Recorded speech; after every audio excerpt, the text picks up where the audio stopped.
you guys are probably in some of the closest relationships. You guys are all family, everybody's family, and you guys are three sisters. Mhm. So you know each other, you know the buttons, you know all the stuff. Yep. Mhm. When there's conflict, tell me, and don't just tell me we just talk about it. Tell me what your coach tell you when there's that conflict. For people that are out there that are trying to figure this out in their own, what are some of the things that you guys do when that inevitably comes up? This was another strategy of ours. So both these girls were in HR before we got in. So we did some personality tests. And it's probably one of the biggest things we recommend for any family going into the business together. So we each did a personality test. And as you can imagine, we all handle conflict very differently.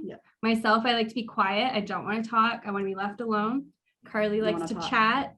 Paige is a good mediator for both of us. So when it comes to conflict, we've learned to just accept and respect the different ways that we handle conflict. And so far it's worked, but we're sisters. So we actually have it written out. So with that consultant, there's like, it's called the Charter of Conflict or something. I don't know. He helped us, and it's actually step 1 through 5 of exactly what to do. So if we ever forgot what the process was, we go back to the Charter of Conflict and say, okay, well, Katelyn's got to go sit in a room by herself for 20 minutes and then this happens. So it's actually written out. I know it sounds crazy, but it's not, there's a process.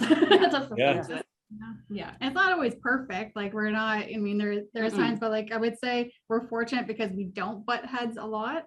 Obviously it happens, but we're not that we have a very mellow dad and we just like we don't yell, like our conflict isn't yelling at each other. You can't be like too personal. It can't be like, you have to still remember it's a business. You're in a business environment. You can't just be so bickering where you're like yelling. That's not going to work. So you still have to be a combination of like open and honest and direct, but also, you know, respectable and professional too. It's not like dramatic. And I think we do a good job at putting family first. Like if we will never fight about money, we don't like to fight.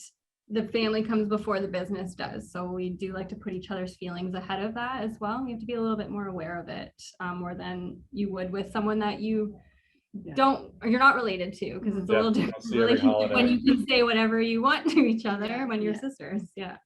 I will say it is kind of nice too, because we don't really have a filter with each other. So you know, when you're in the corporate world, if you didn't like something that someone else did, you can't really just be open about it. You can have like an open and honest conversation about it. And I think that's kind of a benefit too as well. It doesn't sit there and stew for 3 months with you guys. It's done. It's out. It's all about respect, I think. Respect as a professional.